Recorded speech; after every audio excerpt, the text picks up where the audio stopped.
Kazakhstan, Russia, Uzbekistan എന്നീ രാജ്യങ്ങളിലെ മികച്ച ഗവൺമെന്റ് മെഡിക്കൽ യൂണിവേഴ്സിറ്റികളിലേക്ക് കുറഞ്ഞ ചിലവിൽ MBBS പഠനത്തിന് 24 സ്റ്റഡി അബ്രോഡ് സ്പോട്ട് അഡ്മിഷൻ സൗകര്യം ഒരുക്കുന്നു. സെപ്റ്റംബർ ഇൻടേക്കിലേക്കുള്ള കോഴ്സിലേക്ക് വിദേശ സർവകലാശാല പ്രതിനിധികൾ നേരിട്ടെത്തി അഡ്മിഷൻ നടത്തുന്നു. July 29 Hyatt Regency Thiruvananthapuram, July 31 Radisson Blu Ernakulam, August 2 Gokulam grand Kozhikode. വിശദ വിവരങ്ങൾക്ക് ബന്ധപ്പെടുക 9001900156 8000800120.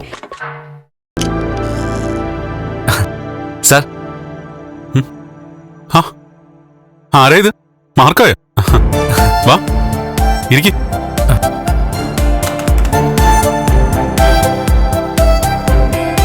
തന്നെ പിന്നെ കാണാൻ പറ്റിയില്ലല്ലോ എന്നും പറഞ്ഞ് ഇവിടെ ഒരാൾ പരാതി പറഞ്ഞുകൊണ്ടിരിക്കുകയായിരുന്നു.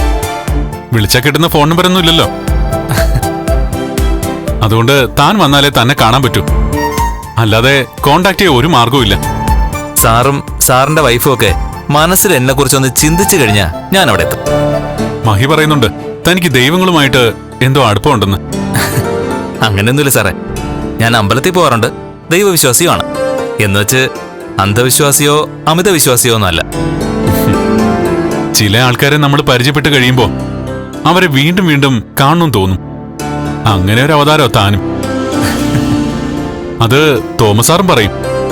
താൻ ഇടയ്ക്കിടയ്ക്ക് അഗസ്ത്യാകൂടത്തിലേക്ക് ചെല്ലുന്നത് അദ്ദേഹത്തിനൊരു സന്തോഷമാണെന്ന്. ആ, ഇനിയിപ്പോ പോണം. കർക്കിടകല്ലേ, അവിടെ ചെന്നാ ഒരു സൗജന്യ ചികിത്സയുണ്ട്. 4-5 ദിവസം ഒരു തിരുമല്.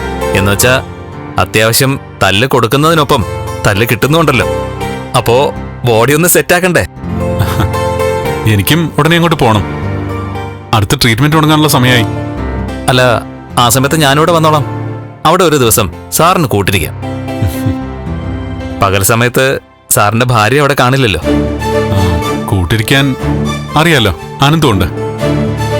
എന്റെ വലതുകാലിന്റെ വിരലുകൾ ചലിച്ചു തുടങ്ങിയതിൽ പിന്നെ എല്ലാരും പ്രതീക്ഷയില്ല. എനിക്കും ഇപ്പൊ ചെറിയൊരു പ്രതീക്ഷയൊക്കെ വന്നിട്ടുണ്ട്. നേരത്തെ ഈ ചികിത്സയോടൊക്കെ വലിയ എതിർപ്പായിരുന്നു. മുൻപ് മരുന്നൊന്നും സാറിന്റെ ശരീരത്തിലേക്ക് ചെന്നില്ലെന്നാ തോമസ് സാറ് പറഞ്ഞത്. എന്നാലും കുടുംബത്തിനകത്തുള്ളവര് ഇങ്ങനെ ആയിപ്പോയല്ലേ സാറേ? വിഷമമൊന്നുമില്ലടോ. അതിനു പകരം എനിക്ക് കുടുംബത്തിന് പുറത്ത് എന്നെ ഹൃദയത്തിൽ കൊണ്ടു നടക്കുന്ന ഒരുപാട് പേരെ കിട്ടി. എനിക്ക് ജീവൻ തന്ന് സഹായിക്കാൻ മടിയില്ലാത്ത കുറച്ചു പേരെ. ആ കൂട്ടത്തിലിപ്പോ താനും ഉണ്ട്. എന്നാ പിന്നെ ചെല്ല്, അയാൾ ക്യാബിലുണ്ട്, പോയി കാണാം. ആ ശരി സാർ.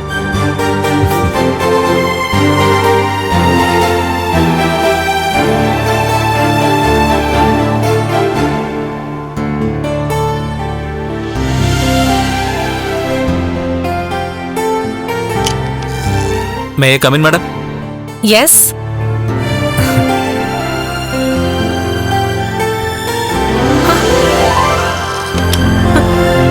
ആരായി വന്നിരിക്കുന്നേ? വാ.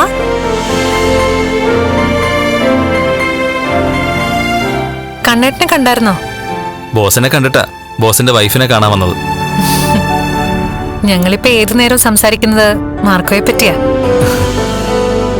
ഒന്ന് കാണാൻ കഴിയാത്തതിലുള്ള വിഷമം മാത്രമേ ഉള്ളൂ ഞങ്ങൾക്ക്. ഇവിടെ മാർക്കോ എന്റെ ബോഡി ഗാർഡ് ആക്കണമെന്നാ കണ്ണേട്ടൻ പറയുന്നത്.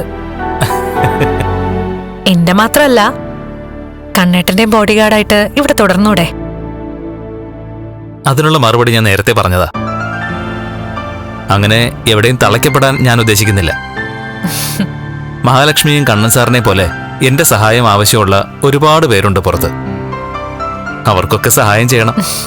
ഒരു സാമൂഹ്യ സേവകനാണല്ലേ? അങ്ങനെയുള്ള അവകാശവാദങ്ങളൊന്നുമില്ല. എങ്കിലും ആർക്കും ദ്രോഹം ചെയ്യാതെ പരമാവധി സഹായം ചെയ്താ ജീവിക്കുന്നത്. അല്ല, കൂടുതലൊന്നും മാർക്കോയെ പറ്റി ചോദിക്കാൻ പറ്റിയിട്ടില്ല. മാർക്കോയുടെ വീട്ടിലാരൊക്കെയുണ്ട്? എന്നെ പറ്റിയുള്ള ഡീറ്റെയിൽസ് ഒക്കെ പറയാൻ എനിക്ക് താല്പര്യമില്ല മഹാലക്ഷ്മി. ഞാൻ ഒറ്റയാനാണെന്ന് മാത്രം ചിന്തിച്ചാ മതി. എന്നാലും ഒരു വീടുണ്ടാവുമല്ലോ.